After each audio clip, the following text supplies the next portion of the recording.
This excerpt from Carl Sagan's book, Pale Blue Dot, was inspired by an image taken at Carl Sagan's suggestion by Voyager 1 on February 14, 1990. As the spacecraft left our planetary neighborhood for the fringes of the solar system, engineers turned it around for one last look at its home planet.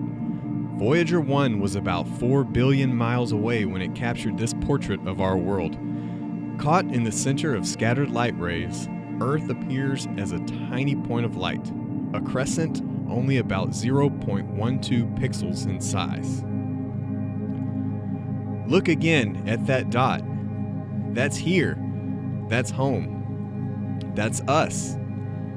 On it, everyone you love, everyone you know, everyone you've ever heard of, every human being who ever was, lived out their lives.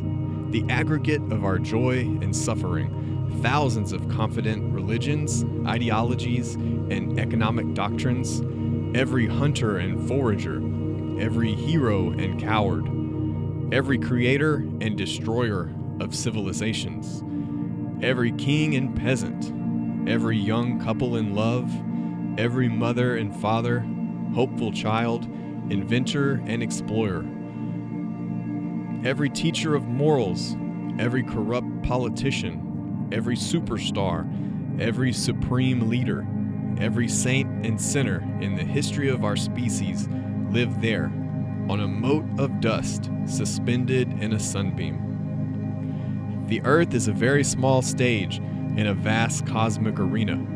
Think of the rivers of blood spilled by all those generals and emperors so that in glory and triumph they could become the momentary masters of a fraction of a dot. Think of the endless cruelties visited by the inhabitants of one corner of this pixel on the scarcely distinguishable inhabitants of some other corner. How frequent their misunderstandings, how eager they are to kill one another, how fervent their hatreds. Our posturings, our imagined self-importance, the delusion that we have some privileged position in the universe, are challenged by this point of pale light. Our planet is a lonely speck in the great enveloping cosmic dark. In our obscurity, in all this vastness, there is no hint that help will come from elsewhere to save us from ourselves. The Earth is the only world known so far to harbor life. There is nowhere else, at least in the near future, to which our species could migrate. Visit, yes. Settle, not yet. Like it or not, for the moment, the Earth is where we make our stand. It has been said that astronomy is a humbling and character-building experience. There is perhaps no better demonstration of the folly of human conceits than this distant image of our tiny world. To me, it underscores our responsibility to deal more kindly with one another and to preserve and cherish the pale blue dot, the only home we've ever known.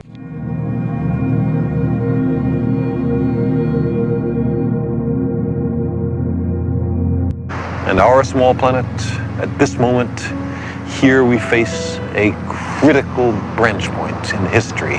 What we do with our world right now will propagate down through the centuries and powerfully affect the destiny of our descendants.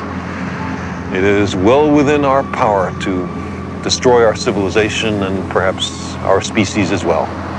If we capitulate to superstition or greed or stupidity, we can plunge our world into a darkness deeper than the time between the collapse of classical civilization and the Italian Renaissance. But we are also capable of using our compassion and our intelligence, our technology and our wealth to make an abundant and meaningful life for every inhabitant of this planet, to enhance enormously our understanding of the universe and to carry us to the stars.